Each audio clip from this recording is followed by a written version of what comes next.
Felix qui potuit rerum cognoscere causas. Feliz el que puede conocer las causas de las cosas.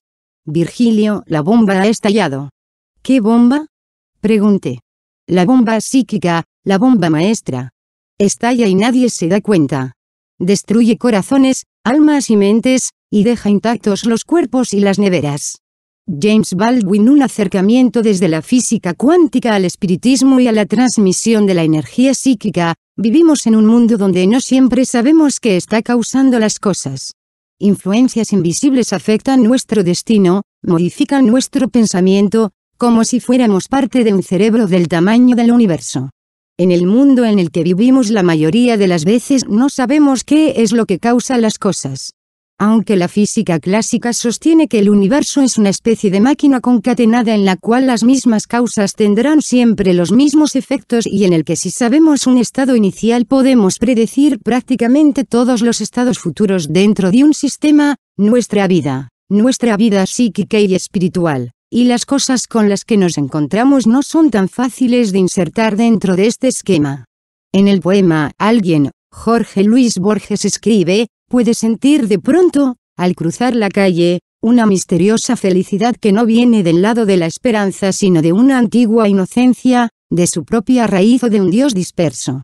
¿Alguna vez te has sentido alegre sin razón aparente, sin causa coherente, solamente porque las circunstancias se conjugaron de manera inesperada, una mañana radiante, una felicidad que no parece provenir de un hecho concreto? ¿Alguna vez te has sentido miserable intempestivamente, cuando las cosas iban bien y de repente todo choca, te enfermas o la realidad parece conspirar en tu contra, te mueves asincrónicamente pese a que has intentado cambiar, entrar en el ritmo cósmico y has trabajado duro para manifestar tu intención? Don Juan le decía a Carlos Castaneda, o Castaneda decía que Don Juan le decía, que la suerte es un tipo de poder, una especie de ley generalmente invisible. ¿Por qué algunas personas parecen tener más suerte? Porque algunas personas son naturalmente ligeras y otras cargan un peso encima, onerosamente inexplicable. No estamos hablando de genética y si bien algunos podrían pensar en el mero azar, en la combinación de factores entrópicos, la mayoría de las personas intuyen que existe una causa invisible, un orden secreto que los anima y determina lo que les sucede. Podemos pensar que la vida de los demás es aleatoria, pero es muy raro que alguien, aunque ateo, aunque cientificista, en su propio caso, en su propia mente, no piense que hay fuerzas que intervienen en su destino, energías generalmente imperceptibles que afectan sus estados físicos y emocionales. Es el sentimiento primordial de ¿por qué me sucede esto a mí? Y lo que motiva a pedir, orar, proyectar, en el lienzo de nuestra mente. Parecería que estamos hablando del karma. Pero en realidad no solo estamos hablando de esta ley de causa y efecto metafísica que trasciende una vida única, estamos hablando también del entrelazamiento cuántico, aquel principio que une a todos los átomos del universo en una conexión instantánea no obstante la distancia a la que se encuentren, algo que ha sido reiteradamente comprobado en experimentos. El teorema de Bell explica así el entrelazamiento cuántico. Dos partículas que han interactuado entre sí permanecen vinculadas de algún modo, y constituyen partes de un mismo sistema invisible. Podemos concebir el universo como una vasta red de partículas interactuantes, donde cada vinculación enlazaría las partículas participantes haciendo de ellas un solo sistema cuántico. Sir James Frazer describe la magia simpática en la rama dorada de forma similar a lo que la física moderna llama entrelazamiento cuántico. Las cosas que han estado una vez en contacto entre sí siguen influyéndose mutuamente de lejos tras haberse cortado el contacto físico. Además del entrelazamiento cuántico tenemos en la resonancia mórfica del biólogo Rupert Sheldrake, otra teoría científica que factiblemente explica cómo se transmiten estas causas que bajo nuestro paradigma noseológico son invisibles. Esta teoría describe la transmisión de información en la naturaleza a través de campos morfogenéticos. La información es un campo como la gravedad, donde la cercanía de una especie y la frecuencia de un hábito, lo que ha pasado tiene más posibilidades de volver a pasar, determinan la intensidad con la que nos vemos afectados por esta dimensión de información. En este sentido, lo que le sucede a un mono afecta menos a un hombre que lo que le sucede a otro hombre, pero todo lo que sucede en el campo informático del universo lo afecta. y lo que les sucede a tu madre o a tu novia te afecta más, generalmente, de lo que le sucede a un hombre en Madagascar. ¿Acaso por el nivel de entrelazamiento cuántico que existe entre tus células y sus células? Estamos creando una estructura telepática de interconexión no local, a través de la cual la unidad se ensambla y se autoproyecta.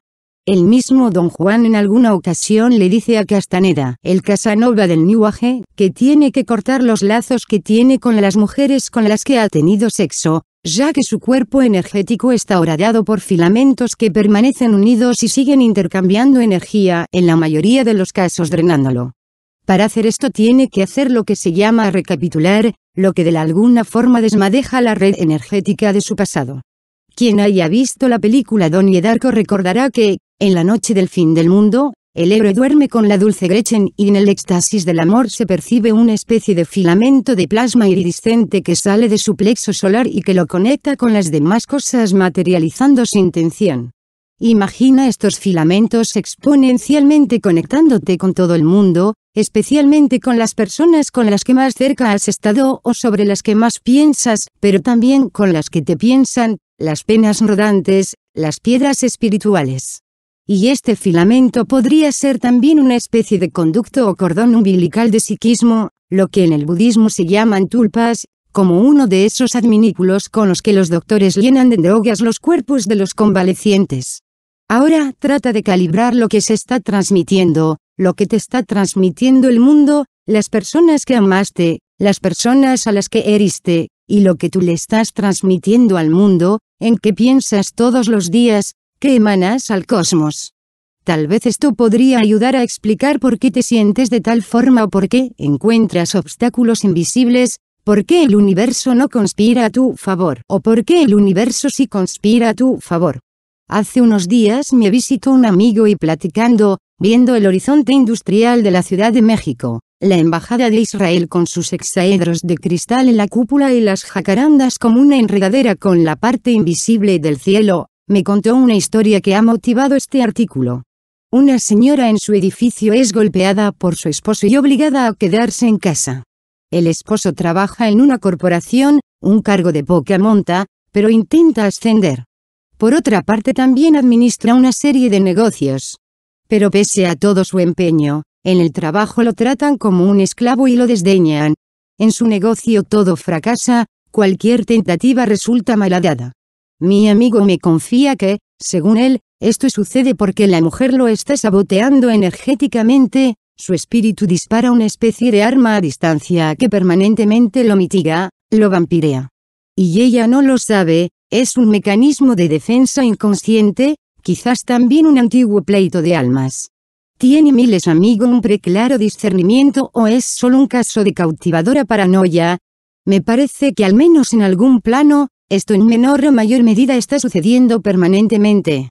Si somos fractales del universo, de la energía creadora en imagen y semejanza. Tenemos en el fondo, inconscientemente, los atributos de Dios. Como reza la frase popular, ten cuidado con lo que pienses porque quizás somos copias de Dios, pero estamos fragmentados, enfermos, y por esto nuestros comandos no se realizan cristalinamente. No sabemos lo que queremos, porque no nos conocemos a nosotros mismos. En esta impotencia, Schopenhauer escribió, porque no puedo querer lo que quiero y no podemos articularlo con la elocuencia suficiente para que sea un acto contundente y creador de nuestro espíritu. Regresar a aquel instante del amanecer donde decir era hacer, Thor era un relámpago. Este ejercicio es especialmente revelador en el plano emocional. Las relaciones afectivas que hemos tenido, tal vez de alguna forma marcan la forma en la que el universo se relaciona con nosotros. Como si las personas fueran símbolos de la totalidad del cosmos, planetas danzantes en nuestra órbita estelar. Probablemente en la medida en la que hemos tratado a los demás, la matriz material que compone al universo nos recibe y trata a nosotros. Esta es la ley de oro, el karma, pero también entendido desde la física cuántica. Probablemente estemos cargando con numerosas relaciones inconclusas, canales de entrelazamiento cuántico transmitiendo información que no somos conscientes de que se están transmitiendo. En el caso de las celebridades esto puede ser una fuente de poder o de decadencia. ¿Acaso el rostro y el cuerpo de Britney Spears no es el resultado de los pensamientos de sus fans, de la masturbación de sus idólatras, de la proyección de las huestes de adolescentes? El aparato de biocontrol es prototípico del control telepático unidireccional. El sujeto podría hacerse susceptible al transmisor a través de drogas u otros procesamientos sin necesidad de instalar un aparato. Al final, los emisores utilizarán exclusivamente la transmisión telepática. ¿Alguna vez vieron los códices mayas? Yo los veo así: los sacerdotes, como el 1% de la población, hacían transmisiones telepáticas para instruir a los trabajadores qué sentir y cuándo. William Burroughs.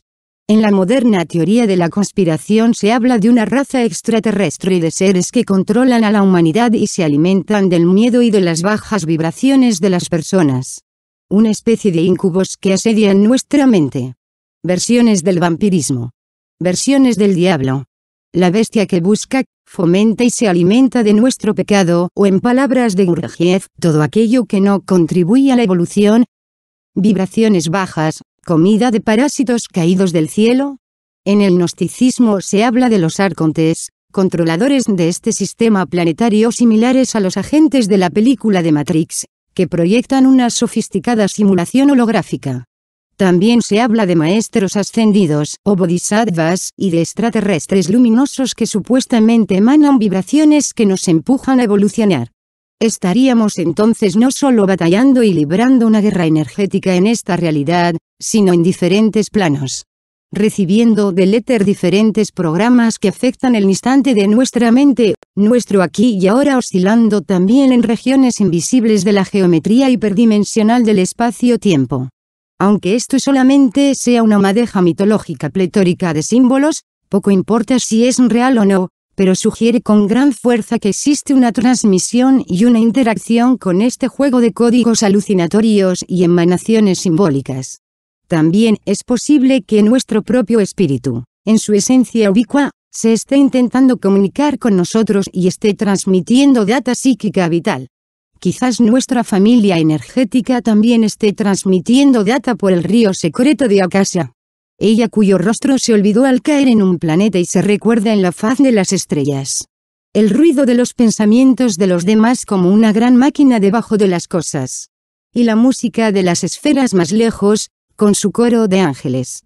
El sonido de las arpas de tus células sintonizando los movimientos de los astros, las espirales de ADN y la serpiente enrollándose en las ramas de zafiro del árbol de la vida que crece sobre el mar. La voz en el desierto. ¿Qué es lo que escucharías si pudieras silenciar tu mente, borrar tu pasado y limpiar tu código? ¿Con qué te conectarías si pudieras flotar en el vacío? ¿Qué causaría que fueras íntegramente tu espíritu?